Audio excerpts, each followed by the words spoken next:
cardiologist, a medical student, and a patient walk into a clinic. Sounds like the start of a joke, right? But in this case, it's the start of a journey into the world of cardiac catheterization and angiography. Meet Dr. Harris, a seasoned cardiologist with decades of experience under his belt. Then there's Benjamin, an eager medical student, eyes wide and mind ready to absorb every bit of knowledge he can. And finally, we have Alice. Alice is not a doctor or a student. She's a patient who's been experiencing worrying symptoms recently. Together, this unlikely trio is about to embark on a journey of understanding and discovery. A journey that will take them deep into the intricacies of a complex medical procedure. So buckle up as we dive into the world of cardiology with Dr. Harris, Benjamin, and Alice. Dr. Harris, with years of experience under his belt, begins to explain the disease and procedure to Alice and Benjamin. Now let's talk about cardiac catheterization and angiography. Dr. Harris starts. This is a procedure that helps us obtain vital information about the heart and blood vessels.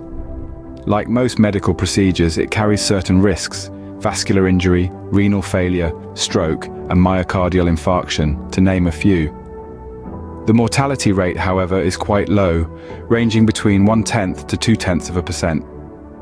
He continues, this is an invasive procedure, meaning we introduce catheters into the arterial and venous circulation under conscious sedation and inject a contrast substance. The arterial access is most commonly via the femoral artery, though the radial approach is gaining favor, especially for obese patients and those who are dependent on driving and ambulation. Venous access, on the other hand, is through the femoral vein or the internal jugular vein.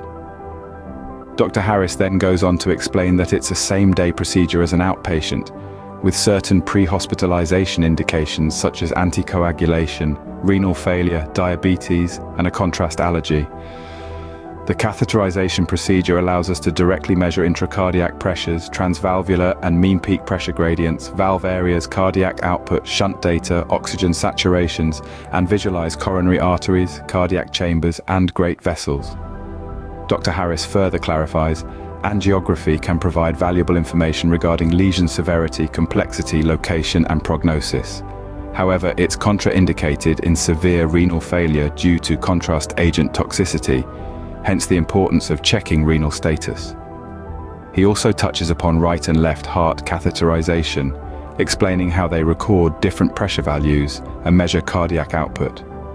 He also mentions how coronary angiography accesses the coronary vasculature via the coronary ostia.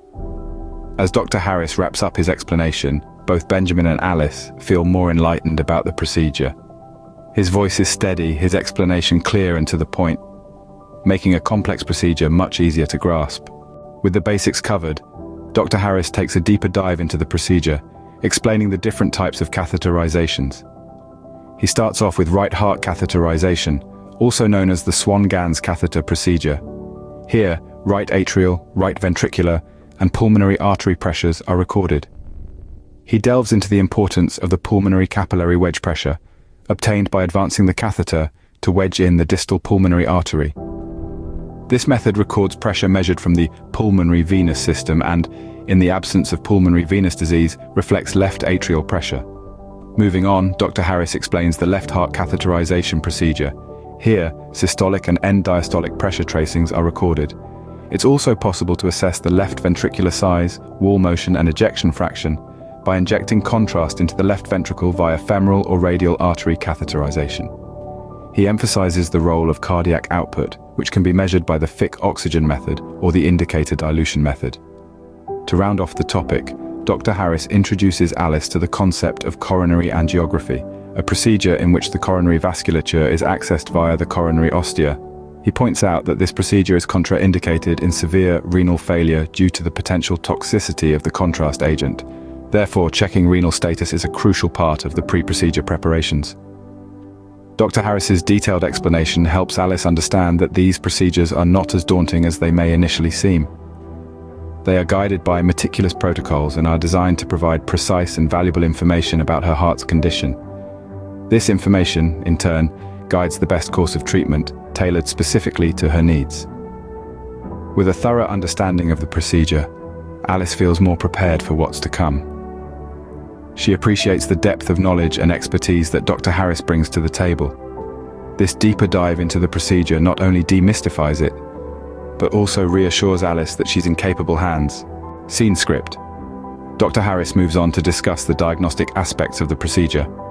Diagnostic catheterization, he begins, is a sophisticated tool in our arsenal that allows us to directly measure intracardiac pressures, valve areas, cardiac output, shunt data, oxygen saturations, and it also enables us to visualize the coronary arteries, cardiac chambers, and great vessels. It's a critical component of the cardiac catheterization process. Dr. Harris continues, however, like any medical intervention, it comes with its own set of complications. Although rare, complications do occur in less than 1% of cases. These might include vascular injury, renal failure, stroke, or myocardial infarction. He then proceeds to discuss the different provocative pharmacological agents that can be used to unmask pathology. In some cases, he explains, we may need to use certain agents to reveal hidden or latent pathologies. For instance, fluid loading can help us to detect latent pericardial constriction. Similarly, afterload reduction or inotropic stimulation can be used to increase the outflow tract gradient in hypertrophic cardiomyopathy. Dr. Harris also mentions the use of coronary vasoreactive agents such as methylagonovine and acetylcholine, and a variety of pulmonary vasoreactive agents in primary pulmonary hypertension. He emphasizes, these agents help us to understand the severity, complexity, location, and prognosis of the lesion. However, they are used judiciously and under careful monitoring, as they could potentially cause an adverse reaction. Moreover, he adds, inadequate diagnostic procedures occur in fewer than 1% of cases. This is why it's so crucial to have a skilled and experienced team performing and interpreting the procedure. Finally, Dr. Harris reassures Benjamin, it's important to remember that every patient is unique, and the approach to diagnostic catheterization should be tailored to the individual's specific condition and overall health status. As the discussion on diagnostic catheterization comes to an end, Benjamin feels more confident in his understanding of the procedure. As the conversation draws to a close, Dr. Harris reiterates the key points.